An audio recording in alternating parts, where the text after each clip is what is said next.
पिछले व्याख्यान में हमने मनुस्मृति के द्वितीय अध्याय में वर्णित अभिवादन विधि के विषय में अध्ययन किया। साथ ही आचार्य, उपाध्याय, गुरु और ऋत्विक के क्या लक्षण हैं और अवस्था की अपेक्षा ज्ञान के द्वारा जो वृद्धत्व है उसकी श्रेष्ठता के विषय में हमने वेदाभ्यास की श्रेष्ठता के विषय में अध्ययन किया। आज हम उपनयन संस्कार के पश्चात, कि जिसका उपनयन संस्कार हो चुका है, तो उपनयन संस्कार संपन्न होने के पश्चात जो ब्रह्मचारी जो बालक है उसके क्या नियम हैं और किस प्रकार से उसे वेदाध्ययन करना चाहिए उसके विषय में हम अध्ययन करेंगे। तो मनुस्मृति के जो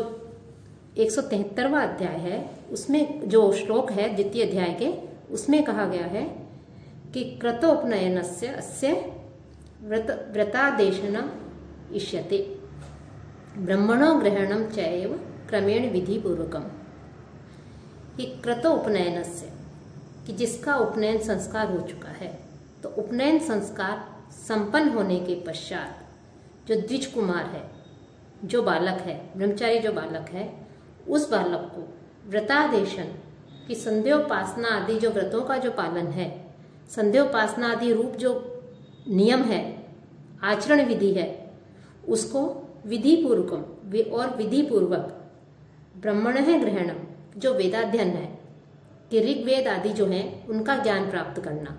तो वेदाध्ययन जो है उसको इष्यते, वो वेदाध्ययन जो है इष्ट है। अर्थात वेदाध्ययन किसे करवाया जाए कि जिसका उपनयन संस्कार संपन्न हो चुका है, ऐसे द्विज कुमार के लिए के द्वारा संध्या उपासना आदि जो नियम बताए गए हैं उन नियमों का पालन किया जाए उस बालक को, और विधिवत वेदाध्ययन जो है फिर उसको कर सकता है, उसको वेदाध्ययन कराना चाहिए। अर्थात कि हमारे जो शास्त्र हैं, वेदादि जो शास्त्र हैं, श्रुति स्मृति आदि जो हैं, धर्मशास्त्र हैं, उनमें ब्रह्मचारियों के लिए कुछ नियम बनाए हुए हैं जिन्हें हम दो श्रेणियों में विभक्त कर सकते हैं। इनमें प्रथम प्रकार के वे नियम आते हैं जिन्हें ब्रह्मचारी अल्पकाल तक ही उनका पालन करते हैं, और दूसरे प्रकार के वे नियम हैं जो छात्र है, जो ब्रह्मचारी बालक है, वो जीवन तक उन नियमों का पालन करते हैं। अतः इन नियमों के विषय में मनु ने जो ब्रह्मचारी के लिए जो बताए हैं नियम, उसे किस प्रकार के उपनयन के पश्चात नियमों का पालन करना चाहिए, उसमें अग्नि में समिधा डालना, भिक्षा मांगना, भूशयन, गुरु के लिए काम करना, प्रतिदिन स्नान करना, देव ऋषि और जो पितर हैं उन पितरों का तर्पण करना आदि जो है ये ब्रह्मचारियों के धर्म बताए गए हैं। और ये कार्य जो है जब वो शिक्षा प्राप्त कर रहा है तब उसे जो है ये नियमों का पालन अवश्य करना चाहिए। तो और कुछ नियम ऐसे होते हैं जो छात्र जीवन भर उन नियमों का पालन करता है। तो इस प्रकार से जो मनु जिसका उपनयन संस्कार हो चुका है उसके लिए कह रहे हैं कि उस ब्रह्मचारी बालक को यस्य विहितम चर्म यत् सूत्रम या च मेखला यो दंडो यच्च वसनम तत् अस्य व्रतेषु अपि। कि यस्य, कि जिस ब्रह्मचारी का यत् चर्म, कि जो चर्म बताया गया है, कि इसमें हम पिछले व्याख्यानों में अध्ययन कर चुके हैं कि उसे किस प्रकार के वस्त्र धारण करने चाहिए, किस प्रकार की मेखला को धारण करना चाहिए, किस प्रकार का उसका जो यज्ञोपवीत होता है, 1 लड़ वाला, 2 लड़ वाला, 3 लड़ वाला, किसका बना हुआ होना चाहिए, ब्राह्मण, क्षत्रिय, वैश्य, तीनों ब्रह्मचारियों के लिए, उन सबको जो है उसे जिन भी व्रतों का वो पालन कर रहा है, व्रतों में भी जो है उनको उसे धारण करना चाहिए। कि जिसका उपनयन संस्कार हुआ है उस ब्रह्मचारी ने के लिए शास्त्रों में जो मेखला आदि, चर्म आदि, जो यज्ञोपवीत आदि, दंड और वस्त्र आदि जो उसके लिए विहित बताए गए हैं ब्राह्मण, क्षत्रिय, वैश्य आदि वर्ण के ब्रह्मचारियों के लिए, उन सभी को वो जिन भी व्रतों का पालन करे, कि जिन भी व्रतों को करे, अग्निष्टोम आदि करे, अनुष्ठान आदि कोई करे, तो उस समय भी उसे वही वेशभूषा जो है धारण करनी चाहिए, ऐसा मनु का और अन्य जो धर्मशास्त्रकार है उनका कहना है। साथ ही साथ महर्षि मनु का कहना है कि कुछ तपस्या को बढ़ाने वाले नियम होते हैं, कि तप को बढ़ाने वाले नियम होते हैं, और उन नियमों को बढ़ाने के लिए, नियमों का पालन करने के लिए जो है ब्रह्मचारी जो है बद्ध रहता है, उसे उन नियमों का पालन करना चाहिए। कि ब्रह्मचारी गुरु के यहाँ रहता हुआ अपने तप को बढ़ाने के लिए सबसे पहले तो जितेंद्रिय बने, अर्थात इंद्रियों का जो समूह है, जो 11 इंद्रियां बताई गई हैं, पिछले व्याख्यानों में भी हमने अध्ययन किया था कि 5 ज्ञानेंद्रियां, 5 कर्मेंद्रियां और 1 मन, इन सभी इंद्रियों के समूह को सम्यक रूप से नियंत्रित करें। इनके वशीभूत स्वयं नहीं हो, बल्कि इनको अपने वशीभूत रखे और इनको नियंत्रित करके, इन पर नियंत्रण करके ही ये जो नियम आदि बताए गए हैं, उन नियमों का ब्रह्मचारी बालक जो है वो पालन करे। अब क्या नियम है, उसके लिए कह रहे हैं कि नित्यम स्नात्वा शुचि कुर्यात् देव ऋषि पितृ तर्पणम देवताभ्य अर्चनम चैव समिता आधनमेव चैव। कि नित्यम स्नात्वा शुचि ही, कि जो ब्रह्मचारी है वो नित्य ही स्नान आदि करके, शुचि ही पवित्र होकर के, कि जो ब्रह्मचारी बालक है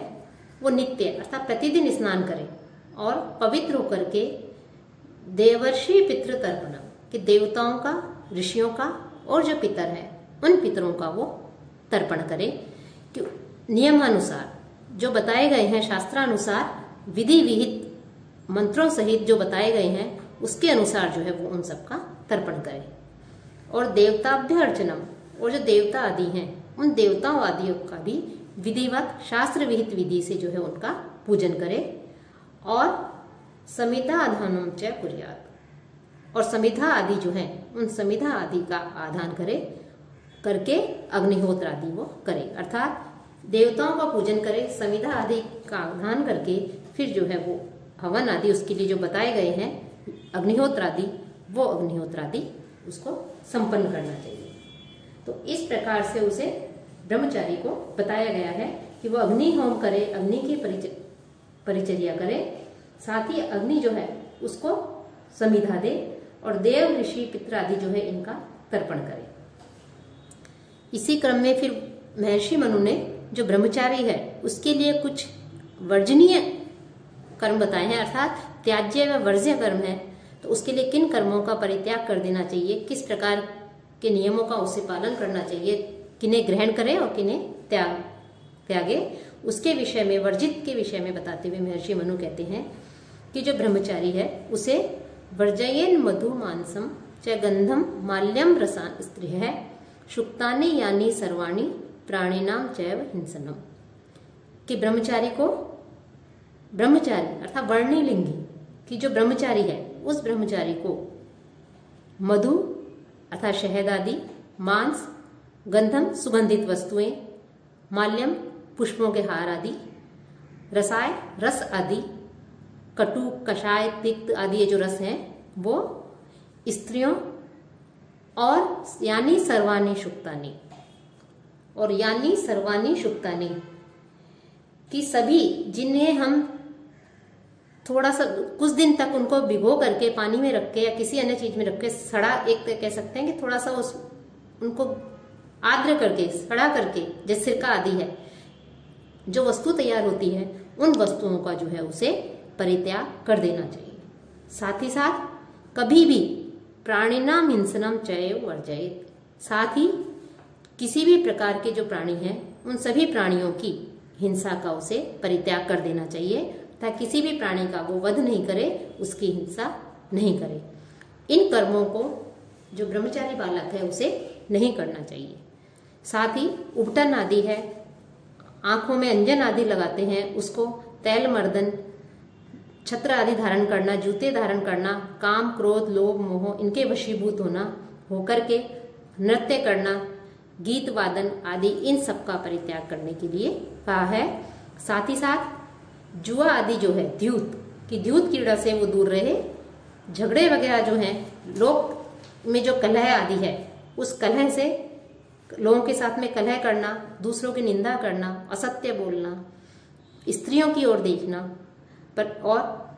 उनको प्राप्त करने की इच्छा करना, दूसरों का अपकार करना, इन सब चीजों को जो है उसे छोड़ देना चाहिए। और मैथुन आदि का भी उसके लिए, जो ब्रह्मचर्य अवस्था में जो बालक है उसके लिए निषेध कहा गया है। साथ ही ये तो उसके लिए निषेध बताए हैं, और यदि इन निषेधों को नहीं मान करके यदि कोई किसी व्रत का या किसी नियमों का पालन नहीं करता है और इनके वशीभूत हो जाता है तो उसके लिए उस प्रायश्चित का भी विधान बताया गया है। साथ ही क्या नित्य कर्म है, उसे क्या करना चाहिए, उसके जैसा कि हम पहले बता चुके हैं कि उनके लिए कुछ नियम बनाए हैं कि उसे प्रतिदिन कुछ कर्म करने हैं। तो वो कर्म किस प्रकार के हैं, उसके लिए कह रहे हैं कि जो ब्रह्मचारी है उस ब्रह्मचारी बालक को जलपूर्ण घड़ा, पुष्प, गोबर, मिट्टी और कुश इन्हें आवश्यकता के अनुसार लाने के लिए कहा गया है कि उतना ही लाए जितनी की उसके आवश्यकता है, अर्थात वो उन सब का संग्रह नहीं करे। संग्रह करने के लिए उन ब्रह्मचारी बालक को मना किया है कि संग्रह करने की इच्छा उसके मन में नहीं हो किसी वस्तु को, केवल उतनी ही वो उनको लेकर आए जितने की आवश्यकता है। और भिक्षा जो है वो भी प्रतिदिन मांगे, कि ऐसा नहीं है भिक्षा आदि है, जल आदि है, पुष्प आदि, मिट्टी आदि, इन सबको ला करके इकट्ठा कर ले कि हम 2-3 दिन तक इनको कार्य में ले सकते हैं, ऐसा नहीं, बल्कि प्रतिदिन उसे इस प्रकार के ये कार्य करने चाहिए और प्रतिदिन जो है उसे भिक्षा के द्वारा अपना जीविकोपार्जन करना चाहिए। और भिक्षा के योग्य घर कौन से हैं, किस ग्रह से वो भिक्षा मांगे, तो उसके लिए महर्षि मनु कहते हैं कि जो वेद और यज्ञों से रहित नहीं है और अपने कर्मों से सावधान है, उन घरों से ब्रह्मचारी जो बालक है वो ब्रह्मचारी बालक पवित्र होकर के भिक्षा मांग करके लाए। अर्थात ब्रह्मचारी बालक प्रतिदिन तत्परता के साथ उन घरों से भिक्षा मांग करके लाए जिनमें वेदाभ्यास और यज्ञ संपादन होता है। साथ ही वो प्रतिदिन अपने जो वर्णाश्रम धर्म है, वर्णाश्रम जो कर्म है, उन कर्मों का वो पालन करता है। उन कर्मों का पालन करने में जो प्रशस्त है, ऐसे घरों से जो है जो ब्रह्मचारी बालक है उसे भिक्षा मांग करके लाना चाहिए। और ब्रह्मचारी बालक अर्थात ब्रह्मचारी बालक को ऐसे पुरुष या स्त्री से भी भिक्षा मांगनी चाहिए जो उससे निषेध नहीं करे, अर्थात उसे मना नहीं करे, और वहां से जो है वो भिक्षा लेकर के आए। और पिछले ही श्लोकों में महर्षि मनु ने बता दिया था कि भिक्षा के लिए जाते समय जब वो भिक्षा मांगे, भिक्षा याचना करे, तो भवत शब्द जो है उसका किस प्रकार से ब्राह्मण, क्षत्रिय, वैश्य को प्रयोग करना है उसके विषय में भी पिछले व्याख्यानों में बताया जा चुका है। अब भिक्षा के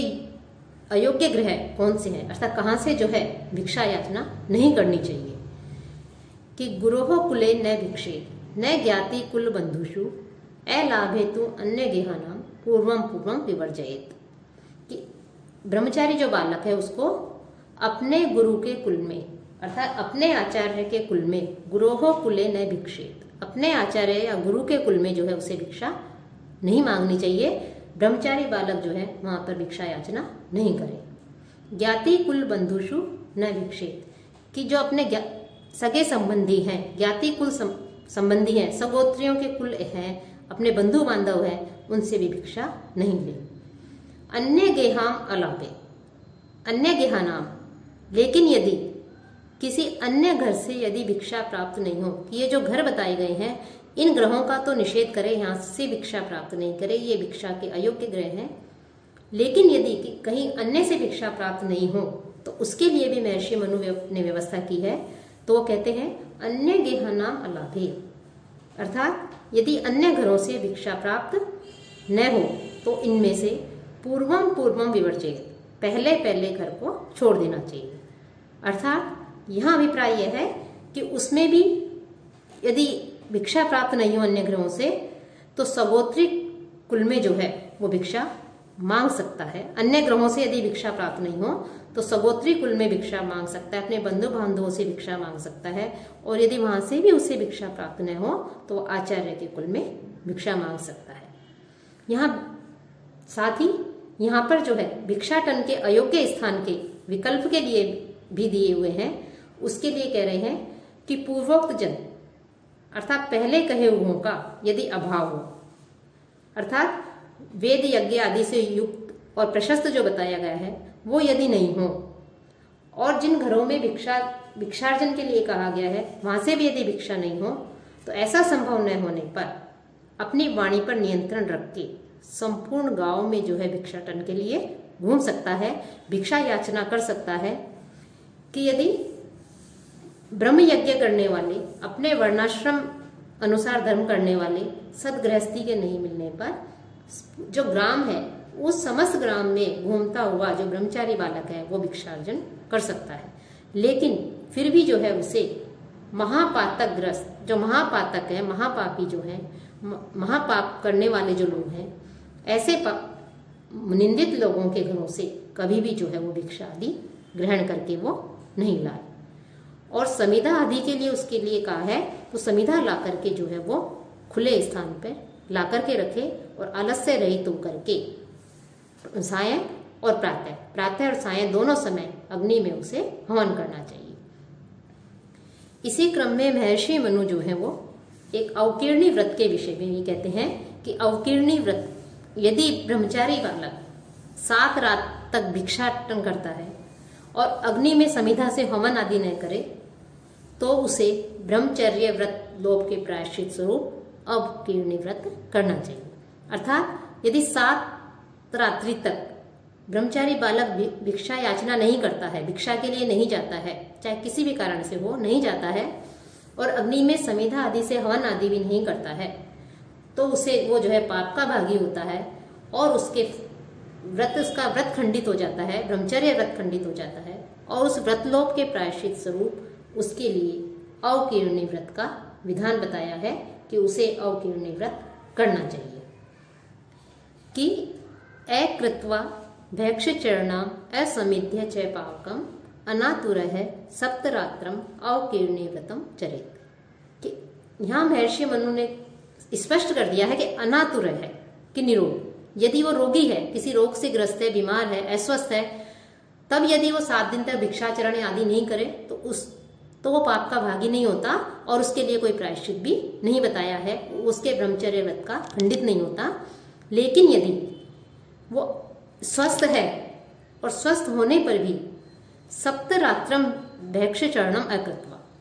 कि सप्तरात्रम 7 रात्रि तक भैक्षचरणम अकृत्वा, यदि वो भिक्षा याचना नहीं करता है, कि ब्रह्मचारी बालक यदि स्वस्थ है और स्वस्थ होने के पश्चात भी वो यदि 7 रात्रियों तक भिक्षाटन के लिए नहीं जाता है, भिक्षा याचना नहीं करता है, साथ ही साथ पावकम असमिध्य और हवन आदि भी नहीं करता है। पावकम असमिध्य अर्थात वो हवन आदि भी यदि नहीं करता है, अग्निहोत्र आदि नहीं करता है, भिक्षार्जन भी नहीं करता है, तो ब्रह्मचर्य व्रत लोक का जो प्रायश्चित बताया है अवकीर्णी व्रत, उस व्रत को जो है उसे करना चाहिए। उस व्रत को उसे कहा गया है कि उस व्रत का वो पालन करे। अब अवकीर्णी का जो लक्षण है वो याज्ञवल्क्य स्मृति के 11वें अध्याय के 119वें श्लोक में बताया है कि ब्रह्मचर्य अवस्था में रहने वाला जो द्विज है वो इच्छा पूर्वक यदि किसी अन्य स्त्री के साथ में रहता है और ब्रह्मचर्य व्रत को यदि वो खंडित कर देता है तो उसे अवकीर्णी कहते हैं। और उस अवकीर्णी के लिए जो प्रायश्चित का विधान बताया गया है, उस प्रायश्चित का ही जो है यहाँ पर उस ब्रह्मचारी को भी करना चाहिए कि जो 7 रात्रि तक स्वस्थ होने पर भी भिक्षाटन के लिए नहीं जाता है और न ही अग्निहोत्र आदि करता है। और इस अवकीर्णी व्रत में एक प्रकार से जो है उसे जो गर्दभ है, जो गधा है, उसके चर्म को ओढ़ करके अपने पाप को बताता हुआ 7 घरों से जो है एक तरह से भिक्षा मांगने के लिए उसे भेजा जाता है कि इस प्रकार से जो है वो 7 घरों से जाकर के भिक्षा मांगे तो उसे अवकीर्णी व्रत कहते हैं। और साथ ही साथ जो व्यक्ति है जो अवकीर्णी कहलाता है और उसके लिए जो प्रायश्चित है वो यही प्रायश्चित है कि वो अपने पाप को कहे और पाप का गुणगान करता हुआ 7 घरों में जाकर के वो भिक्षा मांगे। और जो भिक्षा का अन्न है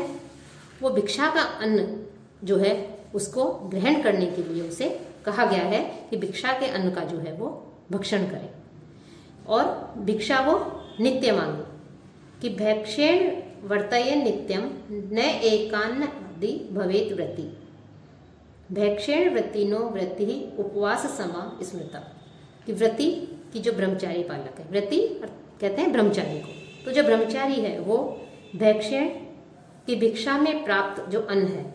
उस अन्न से ही नित्यम वर्तये, उस अन्न से अपना निर्वाह करे। अर्थात प्रतिदिन जो है ब्रह्मचारी बालक भिक्षा मांगे, उस भिक्षा से अपना निर्वाह करे। और एकान्न आदि केवल एक व्यक्ति के अन्न से निर्वाह करने वाला जो है न भवे नहीं बने, अर्थात केवल एक ही घर में जाकर के जो है वो भिक्षा नहीं मांगे कि प्रतिदिन एक ही घर में वो पहुंच जाए और वहां जाकर के जो है वो भिक्षा ले और उसी को वो ग्रहण करे। इसका महर्षि मनु ने निषेध किया है कि मनुष्य जो ब्रह्मचारी है वो प्रतिदिन उसे भिक्षा मांगने के लिए जाना चाहिए और एक मनुष्य के अन्न का प्रतिदिन जो है वो भोजन ग्रहण नहीं करे, कि एक व्यक्ति के अन्न से अपने जीवन निर्वाह नहीं करे, एक व्यक्ति के अन्न से निर्वाह नहीं करे। साथ ही साथ व्रती न है कि जो ब्रह्मचारी है उसके लिए भैक्षेण वृत्ति, भिक्षा जो वृत्ति है उसके अन्न से निर्वाह करना उपवास समा स्मृतः, उपवास के समान स्मृता बताया गया है कि उपवास के समान वो होता है, कि उपवास के समान फल देने वाला बताया गया है कि जो फल हमें उपवास करने पर मिलता है वो ही फल ब्रह्मचारी बालक को प्रतिदिन भिक्षा मांग करके जो भिक्षा के रूप में जो अन्न मिलता है उस अन्न को ग्रहण करने पर उसे उसके फल की प्राप्ति होती है। लेकिन एक मनुष्य के घर से ही अन्न प्राप्त करके वो निर्वाह नहीं करे, प्रतिदिन अलग अलग मनुष्यों के घर जाकर के, गांव जाकर के जो है उस अन्न को ग्रहण करके अपना निर्वाह करे। और इस प्रकार भिक्षा से प्राप्त अन्न के द्वारा अपना जीविका निर्वाह करने वाला जो ब्रह्मचारी होता है उसे उपवास के समान ही फल की प्राप्ति होती है, उसके समान फल उसे प्राप्त होता है। यहाँ भिक्षा से तात्पर्य यह है कि जो बालक है, ब्रह्मचारी बालक है, उसके अंदर अहम की भावना नहीं हो, ऊंच नीच की भावना नहीं हो, कि भिक्षा को छोटा कार्य नहीं समझे, अपितु वो छोटे से छोटे कार्य को करके उसको करके भी प्रसन्नता का अनुभव करे, उसमें जो है जहां से भी मिले उसको ग्रहण करे, सब में समानता की भावना का विकास हो, सबको समान दृष्टि से देखे। इस प्रकार से जो है उसके लिए उन नियमों का विधान किया गया है। साथ ही ब्रह्मचारी जो बालक है वो देवताओं के कर्म करता हुआ, पितरों के कर्म करता हुआ, ऋषि आदि जो है उनके निमित्त कर्म करने वाला, अर्थात देव कर्म में यजमान के द्वारा निमंत्रित जो ब्रह्मचारी है, प्रार्थित जो ब्रह्मचारी है वो ब्रह्मचर्य नियमानुसार यथेष्ट भोजन को करे और पितृ कार्य अर्थात श्राद्ध में निमंत्रित होने पर ऋषियों के तुल्य यथेष्ट भोजन को वो प्राप्त करे, तब भी जो है उसके ब्रह्मचर्य व्रत का लोप नहीं होता। अर्थात देव कार्य में यजमान यदि ब्रह्मचारी बालक को निमंत्रित करे और नियमानुसार यथेष्ट भोजन करे और श्राद्ध आदि पितृ कार्यों में निमंत्रित होने पर ऋषियों के समान यथेष्ट भोजन करके जो है वो ब्रह्मचर्य व्रत का पालन कर सकता है। इस प्रकार के भोजन को ग्रहण करने से उसके व्रत का लोप नहीं होता, ऐसा मनु ने और अन्य जो शास्त्रकार हुए हैं उन्होंने इसके विषय में कहा है कि उसका व्रत का लोप नहीं होता। साथ ही साथ यहाँ जो भिक्षा के लिए कहा गया है वो भिक्षा जो है वो जो ब्रह्मचारी जो है वो केवल अपने लिए ही नहीं मांगी जाती थी, ब्रह्मचारी भिक्षा ला करके अपने गुरु को समर्पित करता था और गुरु के आदेश से ही उसे ग्रहण करता था। गुरु की अनुपस्थिति में वह गुरु पत्नी या गुरु पुत्र को भी निवेदन करता है और यदि ऐसा नहीं मिले तो ज्ञानी पुरुषों के पास में, विद्वानों के पास, ब्राह्मणों के पास में जाकर के उन्हें अर्पित करता है और उन्हें से आज्ञा प्राप्त करके आदेशानुसार उस भोजन को फिर वो ग्रहण करता है। साथ ही गुरु की आज्ञा का जो है उस गुरु की आज्ञा का पालन करने के लिए भी यहाँ पर महर्षि मनु ने कहा है कि जो ब्रह्मचारी बालक है वह शरीर, वाणी, ज्ञानेंद्रिय और मन इनको रोककर हाथों को जोड़े और गुरु के मुख को देखता हुआ जो है वो खड़ा रहे, अर्थात गुरु जो है उस गुरु के मुख को वो देखे कि शरीर, वाणी, बुद्धि, इंद्रिय और मन इन सबको नियंत्रित करके ब्रह्मचारी बालक जो है वो हाथ जोड़ करके गुरु के मुख की ओर देखता हुआ खड़ा रहे, अर्थात गुरु की आज्ञा के पालन के लिए कटिबद्ध हो, तटस्थ हो, वहां खड़ा स्थित रहे कि गुरु आज्ञा दें और गुरु से आज्ञा प्राप्त करके गुरु ने जो कार्य उन्हें उसे सौंपेंगे उस कार्य को जो है उसे पूर्ण करना है। तो इस प्रकार से जो है गुरु की आज्ञा प्राप्त करने के लिए वो उसे कहा गया है। साथ ही ब्रह्मचारी जो है किस प्रकार से जो है गुरु के सामने जो है स्थित रहे, ब्रह्मचारी की क्या स्थिति हो गुरु अभिवादन में, कि ब्रह्मचारी सदैव उत्तरीय आदि से बाहर हाथों को निकाले हुए शिष्टाचार युक्त और सम्यक रीति से जो है अनुशासित होकर के रहे, अर्थात जो उसने वस्त्र ओढ़ रखा है उत्तरी है, उससे हाथों को बाहर निकाले, अच्छा श्रेष्ठ आचरण करे, शिष्टाचार युक्त आचरण करे, जितेंद्रिय रहे, अनुशासित रहे। और जब गुरु उस बालक को कहें कि बैठ जाओ, तब गुरु की आज्ञा प्राप्त करके ज्ञान प्राप्त करने के लिए, शिक्षा प्राप्त करने के लिए जो है गुरु के समीप आकर के बैठ जाए। साथ ही यहाँ पर जो ब्रह्मचारी बालक है उसके लिए कहे कि ब्रह्मचारी गुरु के समीप सदैव जो उसके लिए वस्त्र बताए गए हैं ऐसे वस्त्रों को वो धारण करे, और वस्त्रों को धारण करने के साथ ही कुछ कम भोजन को उसे ग्रहण करने वाला होना चाहिए। वस्त्र और वेशभूषा होने वाला होना चाहिए, सामान्य वेशभूषा वाला होना चाहिए। और जब गुरु शयन करें तो उनसे और गुरु के सोने के पश्चात ही स्वयं शयन करे, और गुरु के उठने से पहले ही शैया का वो परित्याग कर दे। साथ ही ब्रह्मचारी बालक जो है वो सोता हुआ, भोजन करता हुआ और खड़ा और दूसरी ओर मुख करके न तो गुरु की आज्ञा को स्वीकार करे, न ही गुरु से वार्तालाप करे। अर्थात गुरु से जब आज्ञा प्राप्त करे तो गुरु की आज्ञा प्राप्त करके गुरु से किस प्रकार से संभाषण करे, वार्तालाप करके, उसकी भी विधि महर्षि मनु ने बता रहे हैं कि जो ब्रह्मचारी जो बालक है उस ब्रह्मचारी बालक को सोते हुए, बैठे हुए, यदि कोई भोजन ग्रहण कर रहे हैं, खा रहे हैं तो भक्षण कर रहे हैं खाते हुए, और खड़े और दूसरी ओर मुख करके न तो गुरु की आज्ञा को स्वीकार करना चाहिए और न ही गुरु से उन्हें वार्तालाप करना चाहिए। अर्थात गुरु से वार्तालाप का भी कुछ विधि बताई गई है, कुछ नियम है, उसके अनुसार ही जो है गुरु से वार्तालाप करें। संभाषण विधि क्या है, गुरु से वार्तालाप की विधि क्या है, उसके लिए बताते हैं कि परांग मुखस्य अभिमुखो दूरस्थ इत्येत अंतिकम प्रणम्य च शयनस्य निदेशे चैव तिष्ठतः। कि जो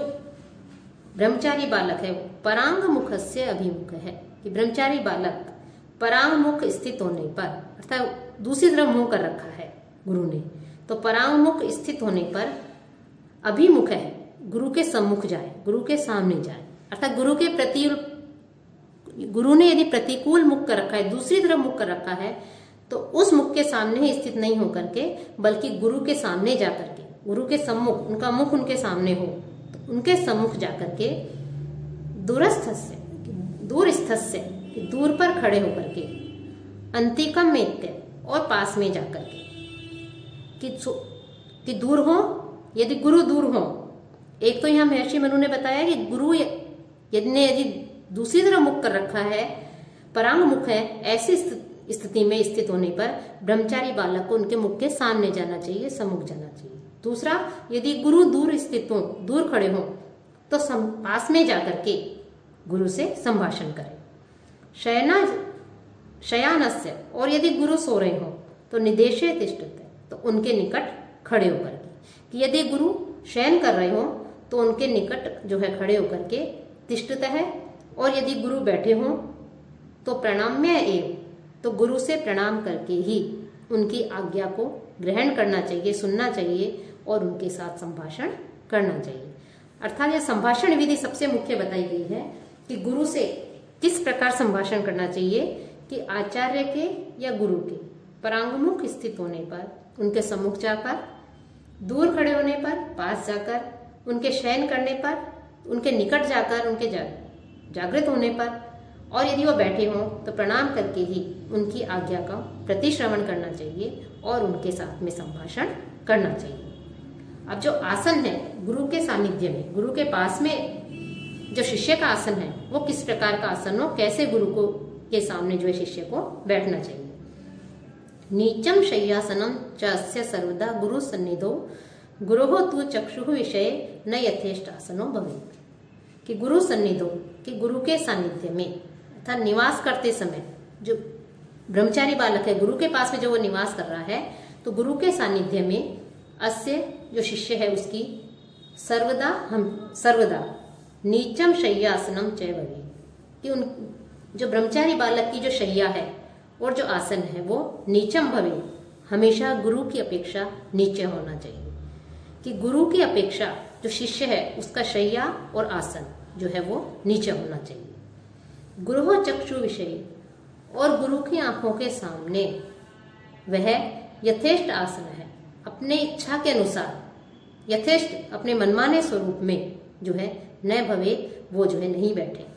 कि अपनी इच्छा के अनुसार गुरु की आंखों के सामने मनमाने ढंग से यथेष्ट अपने मनमाने रूप से आसन है न भवे, वह वहां पर नहीं बैठे, अर्थात आरामप्रद रूप में आरामप्रद ढंग से पैर फैला करके जो है वो गुरु के सामने इस प्रकार से नहीं बैठे। गुरु का आसन जो है वो ऊंचा हो और अपना नीचा हो, और इसी प्रकार से जो है गुरु के सामने बैठे। और जो ब्रह्मचारी बालक है उस ब्रह्मचारी बालक को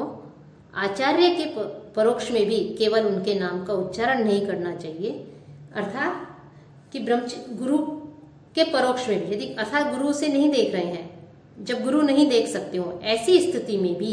उनका केवल आदर सूचक जो है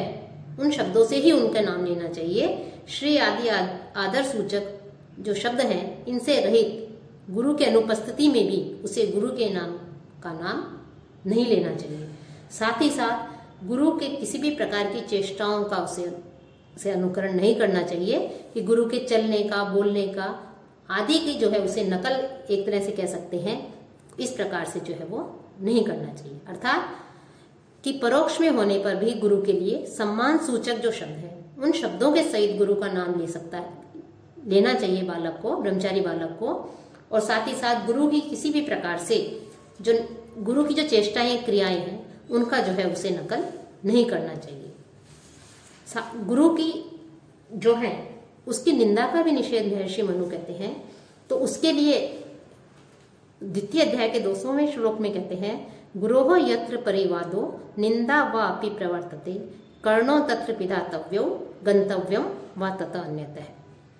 कि यत्र गुरोः परिवाद है, जहां गुरु की बुराई होती है, निंदा होती है, यत्र गुरोः परिवाद है निंदा वा अपि प्रवर्तते, कि जहां गुरु पर जहां मिथ्या दोष और दोषाक्षेप किए जा रहे हैं, दोषारोपण किए जा रहे हैं, अथवा उनकी निंदा की जा रही है, तत्र कर्णो पिधातव्यो, वहां पर जो है ब्रह्मचारी बालक को अपने कानों को बंद कर लेना चाहिए, या ततः अन्यतः व गंतव्यम, और वहां से कहीं और चले जाना चाहिए। अर्थात गुरु जो है उसको अत्यधिक श्रेष्ठ स्थान दिया है, उसे सम्माननीय स्थान दिया है। तो गुरु शिष्य की जो आचार शास्त्र शिक्षा की दृष्टि से ये सबसे अधिक महत्वपूर्ण बात जो है वो महर्षि मनु ने कही है, कि गुरु की निंदा, चाहे गुरु कैसे भी हो, लेकिन गुरु की निंदा जो है कहीं भी नहीं सुननी चाहिए। कि जहां पर गुरु के ऊपर मिथ्या आरोप लगाए जा रहे हो, गुरु की निंदा की जा रही हो, तो शिष्य को भी चाहिए कि वहां पर जो है अपने या तो अपने कानों को बंद कर ले, या वहां इस स्थान से जो है दूर चला जाए। अर्थात गुरुजनों की जो निंदा है, आचार्य की निंदा, गुरु की निंदा को जो है यहाँ पर शिष्य के लिए पाप बताया गया है। यह एक प्रकार का अनुशासन है, मर्यादा है, कि यह ब्रह्मचारी बालक की मर्यादा है, यह अनुशासन है कि वो जो है गुरु का पूर्ण सम्मान करे, गुरु की किसी भी प्रकार से स्वयं निंदा नहीं करे, और अन्य कोई निंदा कर रहा है तो या तो उसे रोके, और यदि वो नहीं इसमें समर्थ नहीं है तो वो जो है अपने कानों को बंद करके वहां से चला जाए। तो इस प्रकार की मर्यादा या अनुशासन से ही वो बालक जो है, जो ब्रह्मचर्य बालक है, वो शिक्षा को जो है उचित रूप से ग्रहण कर सकता है, उसका जो है एक प्रकार से व्यक्तित्व का उसका विकास हो सकता है। और हम वर्तमान समय में देखें तो सारे मूल्य जो है एक तरह से नष्ट हो गए हैं, कि गुरु जो है उसके समीप में स्थित होने पर भी जो शिष्य है, बालक है, वो उनकी निंदा करते रहते हैं, उनका जो है पूर्ण रूप से सम्मान नहीं करते। और इसी कारण से जो है हम देख रहे हैं कि बालक जो है, शिष्य जो है, वो पूर्ण रूप से शिक्षा को ग्रहण नहीं कर रहे हैं, वो केवल पास हो जाए इसलिए शिक्षा को ग्रहण कर रहे हैं, और अनेक प्रकार के जो है उनमें बुराइयां घर करती जा रही हैं। अब जो गुरु निंदा है, उस गुरु की निंदा का क्या परिणाम होता है उसके विषय में भी बताते हुए कहते हैं, परिवादात खरो भवति श्वा वै भवति निंदक है, परिभोक्ता क्रमी भवति कीटो भवति मत्सरी। परिवादात खरो भवति, कि शिष्य जो है वो गुरु की बुराई करने से खरो भवति गर्दभ बनता है, गधा बनता है, अर्थात गर्दभ योनि को प्राप्त करता है। निंदक है वही स्वभक्ति, और गुरु में दोषान्वेषण करने वाला, गुरु की निंदा करने वाला, उनमें दोष ढूंढने वाला जो है वो कुत्ता बनता है, श्वान बनता है। परिभोक्ता क्रमि भवति, और जो गुरु का जो धन है उस धन का उपभोग करने वाला, गुरु की संपत्ति का उपभोग करने वाला सूक्ष्म कीट बनता है। और गुरु जो है उसकी मत्सरी, गुरु से ईर्ष्या द्वेष रखने वाला, ईर्ष्या भाव रखने वाला, ईर्ष्या करने वाला गुरु से, वो जो है कीट है बहुत स्थूल कीट बनता है। वो इस प्रकार की योनि को वो प्राप्त करता है। अतः शिष्य जो है उसे गुरु की न तो वो निंदा को सुने और न ही उसे स्वयं की जो है गुरु की निंदा करनी चाहिए। तो इस प्रकार से गुरु निंदा के लिए यहाँ पर जो है निषेध किया है कि गुरु की किसी भी प्रकार से निंदा नहीं करनी चाहिए, सदैव जो है गुरु का सम्मान करना चाहिए। अब गुरु का सम्मान किस प्रकार से करे, गुरु के सम्मान की क्या विधि है, उसके साथ में किस प्रकार से जो है बैठा जाए, इसका विषय में जो है हम अध्ययन करेंगे अगले व्याख्यान।